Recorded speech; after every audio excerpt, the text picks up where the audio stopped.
just in the meetings and stuff and being told how the practice reps were going. Yeah, I mean, I've kind of known for a little bit, so it wasn't too much of a surprise, just based on how the practice has been going and the scrimmages and just how the team and the offense has been responding to, my leadership and just like I said, the way the reps have been going in the practices. Chuba and I were splitting reps, but majority of the time it was always usually me being able to get the first crack at it. So fortunately, I feel like I did a good job during camp, and I was able to lock that spot up. So I'm very thankful and very appreciative for Coach Frost being able to name it publicly. So that was a big deal. Casey, in what ways has your experience helped you since you've been here? And the second part would be, in what ways you think that can help you in Dublin? I would say that my game experience from last year definitely helped. Being able to have played in 12 games, have 10 starts last year, that really helped. And then even as a backup at Texas, whenever I was a backup behind Sam Ellinger and having to prepare like every week like I was a starter, and just, I don't know, the more game reps you have, the easier it is at practice. So the game has really slowed down for me at practice, and I'm anticipating that next week I'll be able to feel comfortable and be able to just play my game and be comfortable. But I would say the biggest thing that the experience has helped is just my decision making at practice, my poise in the pocket, and being able to take care of the ball. I know for sure I had a low number of turnovers. I think in the spring ball I had 5 turnovers through 15 practices, and one of those was a tipped pass. And then in the camp I had like 4 or 5, and one of those was also a tip that got caught by the defense. So, being able to throw 4 or 5 interceptions over 18 practices where you're having hundreds of attempts is really good. I like to do that, like I said, in the season as well. But definitely poise in the pocket and just decision making and being smart with the football has been the main things that my game experience has helped the most. Hey Casey, now that you've been here 8 months, are you able to step back at all and you're reaching a milestone here, ready to play your first game, and just assess what this experience overall has been like for you, what your feelings are just about this place, maybe compared to the expectations you had coming in January? No, I mean, honestly, today was day whatever of practice. I wake up at 6 a.m. and get ready for bed at like 10 p.m. at night, 8, 9 p.m. So I've just been kind of going through my routine, waking up, watching film, getting ready for practice. After practice, hot and cold tub, watch the tape, get ready for meetings. That kind of deal for like the last 30 days, I would say. I haven't really sat back to reflect, anything that's happened so far.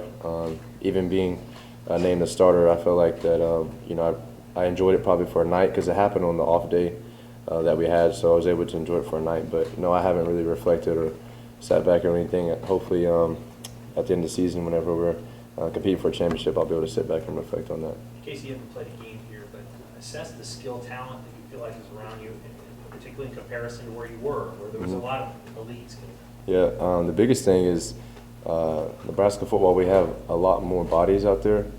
So we have more players, more depth at every position, offense, defense, special teams. Offensive line, we have more bodies. Receivers room, we have more receivers. And the same thing with the running backs. I really like the way the running back room and the receivers and tight ends are on offense. We have great leadership in each room. I think the running backs, we have guys that have really good game experience. And even the quarterback room here is, I think it's very unique because you have different type of quarterbacks in the room. You have me, Logan, and Chuba, who all have game experience, and then you have Richard and Heinrich, who also are very talented players, have big arms. So I would say every position is probably a little deeper. As far as the skill level and the talent, I would say Trey Palmer is probably the fastest receiver that I've thrown to. He's up there with like Xavier Worthy, and definitely him and Marcus get out of their breaks really well. Omar, Alante, Isaiah. We have a lot of guys, Brody Belt. I mean, we have a really deep receiver room, so I'm very thankful and happy about that position, and the running back as well.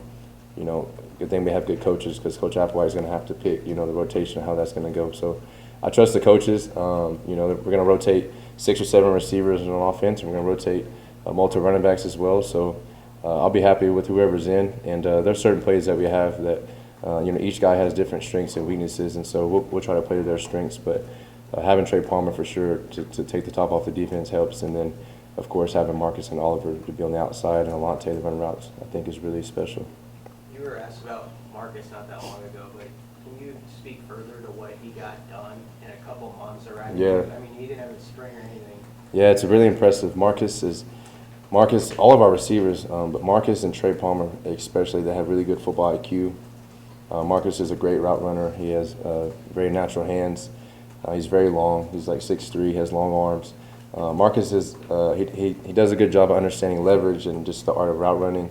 And I can tell that Marcus spent a lot of time around Coach Sark because his level of football IQ is through the roof right now. And you know, a lot of times, like I said, we have a lot of plays that we run that Marcus is used to that he ran last year at Texas, and so he understands the plays and the routes. And so you really don't have to go over a lot of things. He's a fast learner. He picks up on things quickly. Even today at practice, we just got off the practice field and we were in the weight room, and I was telling Marcus he's doing a good job and he's seeing things well. And he said part of the reason is because of the knowledge that he learned over at Texas. So he's done a good job. And like I said, I don't know at this time who's going to be starting at receiver. They haven't announced that publicly or even to us, but I have complete confidence and trust in Marcus and any of the receivers that will be out there at X. What do you know about Northwestern and their defense, how Yeah. they play? What have you seen from them so far? Northwestern is a 4-down front, also known as even. That's their main front. Number 99, I think, is their best defensive lineman. He's really good, has a really good motor. They have a couple transfers, and they had one transfer from Stanford. You know, the two interior D linemen are transfers. And then they lost a safety, number 16. I think his name is Newsom, transferred to Notre Dame. So they got a new starter back there at safety. But they have some good players in the back end, but they're predominantly 4-down front. They play cover 4, and they rotate a little bit. They mix up, and they'll go one high. They'll go zone and man. They bring pressure occasionally. There's certain situations they like to bring pressure. Still studying the red zone defense. Still studying, certain situations and formations, but we have a pretty good idea and game plan so far.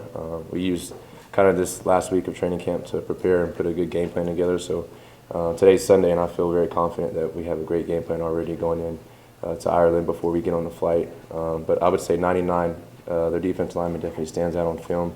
And then number 11, he played corner last year, the defensive back. I would say he probably has the best speed over there. I think he was a 10.6 100-meter track guy, so he has good speed on the outside. So I think they have good talent, and it's a good defense, and I'll be excited to line up against them.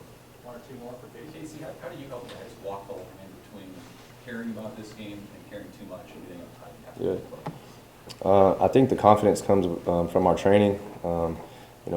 There's a saying that says, you don't rise to the level of the occasion, you fall back on your training. And like I said, today's Sunday, and we're 6 days out, and I have complete confidence in this game plan and the offense and the coaching staff, and just trying to keep everybody positive and relaxed. We had a really good practice today, almost no mistakes on the whole day, whether that was against the defense or the scouts. The game plan's really, really good and solid right now.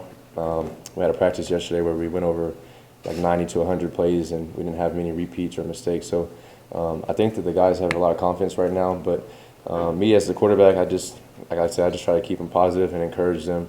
After practice today, just trying to talk to the receivers and let them know we had a great practice, and tell them the line, we had a good practice, and encouraging the guys when we have to do half gashes and sprints after practice that this is going to help us for the game and ultimately for the season. So we're just trying to take one game at a time. But when we get over there, I think the main thing is on game day, my confidence and poise and my body language, and just showing the rest of the team and the offense that, hey, we've been here before, we practiced for this, and we're all prepared, and just relax, have fun, and play the game. So I would say my poise and my body language will probably help the most on game day for sure. Do you get nervous?